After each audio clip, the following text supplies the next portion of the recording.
thinking about backwards design and thinking about these desired results, these are the overarching goals, the enduring understandings, essential questions that guide learning.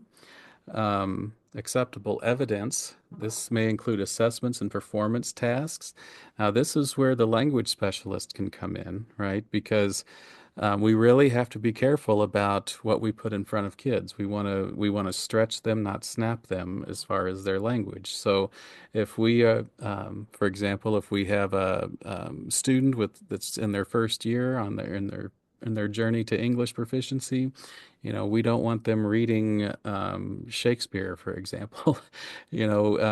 So getting this acceptable evidence, what can the student do that's stretching their language, that shows us that they understand the content? And then thinking about the learning experiences. We all know the power of interaction. That's something that we can bring to the table, are these really cool, fun strategies that kids engaged with each other. While the content specialist can make sure that we're still doing the math, for example, that we're still, meeting the content standard. Which brings us into our objectives, co-creating the success criteria, making sure that our objectives, are on point, and guiding us to that summative assessment, and that we are doing these fun learning activities and experiences.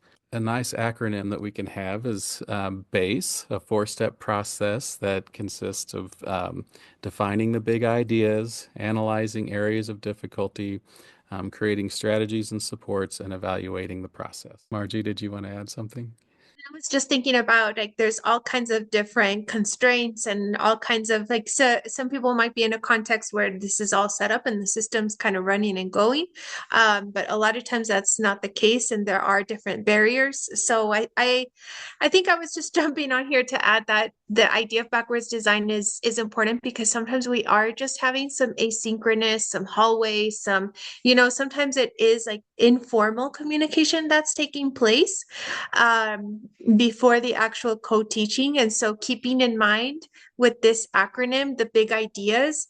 And initially, I think for teachers, if let's say the whole system isn't quite there for this planning to take place in a very formal way, then I would say thinking about the big goals of a lesson, and a strategy, just as you mentioned, Ryan, around like what is the interaction that students are going to have about language? How are they going to speak to each other this week or when I'm there, or having some key goals that can be quickly, even if it's asynchronously shared or if it's a hallway discussion shared with each other, I think can be a little bit more effective, a little bit more impactful, even though again it's not perfect and we're definitely working in a lot of imperfect systems with different constraints and barriers. So I think I was kind of just summarizing what you were saying. They're all four are important with this kind of cool acronym.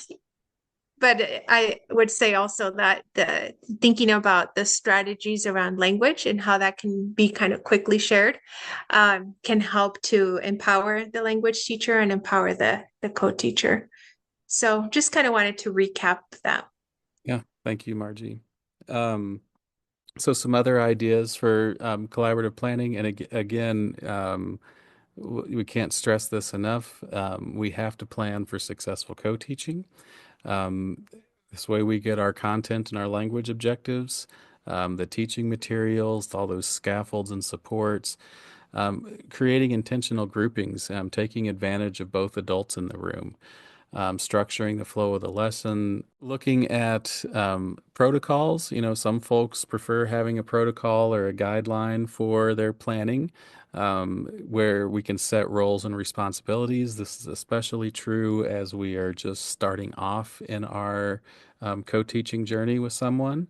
There needs to be a little bit more structure. I think you'll find that the longer you co-teach with somebody, you just eventually start feeding off of each other, which is a really beautiful thing. When somebody can walk into a room and they don't know who is the mainstream teacher and who's the ELD teacher, because they just feed off of each other so well.